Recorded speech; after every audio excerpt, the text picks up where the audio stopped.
આવે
છે।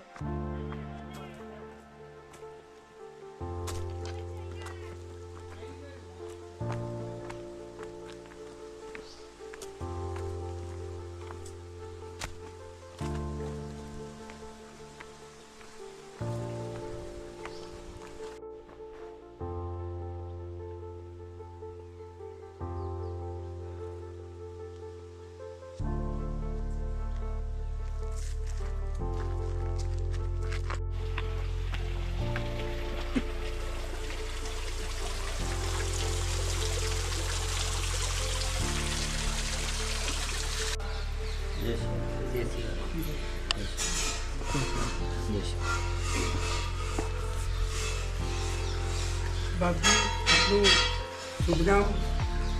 મારું નામ મહંત રામદાસ છે, ગુરુજી મહંત અનિરુદ્ધદાસજી મહારાજ, અને વીરેશ્વર મહાદેવ અરવલ્લીની ગિરિમાળામાં આવેલ એક પ્રાકૃતિક સૌંદર્યનું એક આગવી શૈલીનું ધામ છે, જ્યાં ત્રિવેણી સંગમ છે, હરિહર અને ગંગાજીનું મિલન થાય છે। હરિ કહેતા નૃસિંહ ભગવાન, હર કહેતા વીરેશ્વર મહાદેવ પોતે, અને ગુપ્ત ગંગાજી જે ઔદુંબરમાંથી પ્રગટ થયેલ છે, ત્યાં પણ દત્ત ભગવાનનો વાસ છે।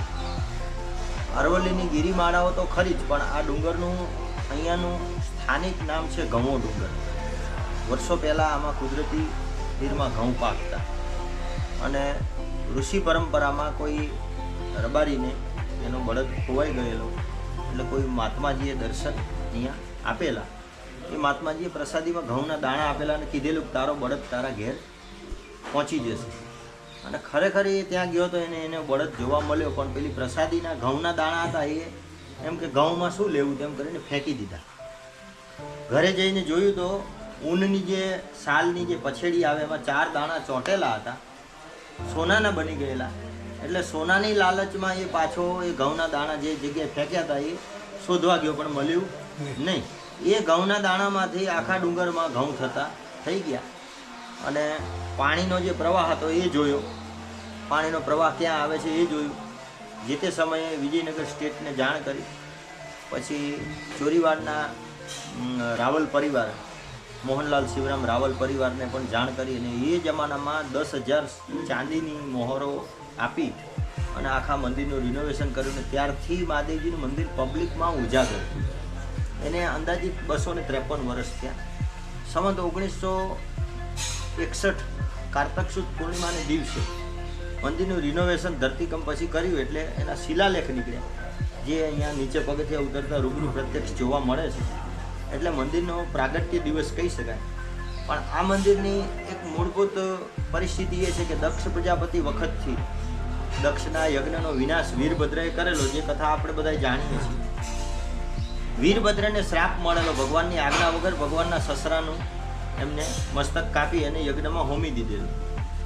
વીરભદ્રને જેટલી જગ્યાએ દર્શન આપ્યા છે એ બધા વીરેશ્વર મહાદેવ છે. ટોટલ ઓલ ઓવર ઇન્ડિયા લેવલે આવા લગભગ 22 વીરેશ્વર મહાદેવ છે. એમાંનું મૂળભૂત આત્મા વીરેશ્વર, શાસ્ત્રમાં પણ શિવની પ્રતિમા બતાવેલી છે. એમાં મસ્તક ઉપર ઓમકારેશ્વર છે, હૃદય સ્થાન છે એ વીરેશ્વર છે, બીજા બધા જ સ્થાન છે. અને શિવલિંગનું સ્વરૂપ એક જ છે, એના કોઈ અનેક સ્વરૂપ નથી, નિરંજન નિરાકાર સ્વરૂપ છે. એટલે આ વીરેશ્વર મહાદેવ મંદિર અને અહીંયા 1953થી મહંત પરંપરા ચાલે છે. નિર્મોહી અખાડાનું મંદિર છે અને રામાનંદ વૈષ્ણવ વિરક્ત મંડળની પરંપરા છે. એટલે અહીંયા રહેવાવાળા જે મહંતો હોય એ વિરક્ત, ફક્કડની ગાદી કહેવાય દેશી ભાષામાં. એટલે એકલા રહી શકે, મેરેજ ન કરી શકે. અને અહીંયા આવનારા દરેક અતિથિઓને ચા પાણી, ભોજન સમારંભ, ગૌશાળા ઇત્યાદિ પ્રવૃત્તિઓથી આ મંદિરનો નિભાવ ખર્ચ ચાલે અને જે તે સેવકો આવે એ પણ એમના માધ્યમથી સેવાઓ કરતા હોય. પણ આ જગ્યામાં બેસી અને તમે એક માળા કરો એટલે તમને એની આખી અનુભૂતિ જુદી થશે. આવું વીરેશ્વર મહાદેવનો બોલ છે, મારો બોલ નથી. છેલ્લા 151 વર્ષથી અખંડ ધૂણો ચાલે છે, જેમાં એક એવી માન્યતા છે કે દર સોમવારના દિવસે આવી અને એક શ્રીફળ અગરબત્તી મૂકવાથી માણસની શ્રદ્ધા પ્રમાણે એની મનોકામના પરિપૂર્ણ થાય છે. એટલે સોમવારના દિવસે અસંખ્ય લોકો આવે છે, મહાદેવજીને જલ ચડાવે છે અને ધૂણામાં શ્રીફળ અગરબત્તી મૂકે છે.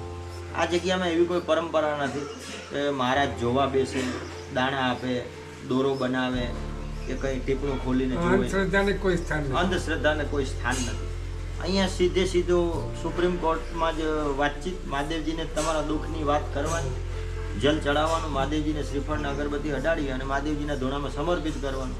કામ કરવું ના કરવું, અરજી લેવી ના લેવી, પાસ કરવી નપાસ કરવી, બધું એમના હાથમાં. મહંતને ખાલી ઓનલી ઓન સેવા પૂજા અને પબ્લિકની સેવાના ભાગરૂપે મહંત એમનું કામ કરતા હોય છે. 1953માં મહંત હતા લક્ષ્મીદાસજી મહારાજ. એમના પછી 60માં આવ્યા સિયારામદાસજી, એ 74 સુધી રહ્યા. એમના પછી રામશરણદાસજી આવ્યા, એ લગભગ 83 સુધી રહ્યા. અને એમના પછી મહંત અનિરુદ્ધદાસજી આવ્યા, એ 83થી માંડીને 2006 સુધી રહ્યા. અને 2006થી માંડીને 2024 સુધી એવું લોકો કહે છે કે આ બાપજી વીરેશ્વર મહાદેવ મંદિરના મહંત છે. પણ અમારા મહંત જે બાપુ છે એ જ છે. સિંહાસનમાં એમની ગાદી છે, એમનાથી એક સ્ટેપ નીચે બેસીએ છીએ. અને જે કંઈ અહીંયા મંદિરની પદ પ્રતિષ્ઠા ગરિમા છે એ બધું વીરેશ્વર મહાદેવજીને આધીન છે. નામથી કોઈ ઓળખતું નથી.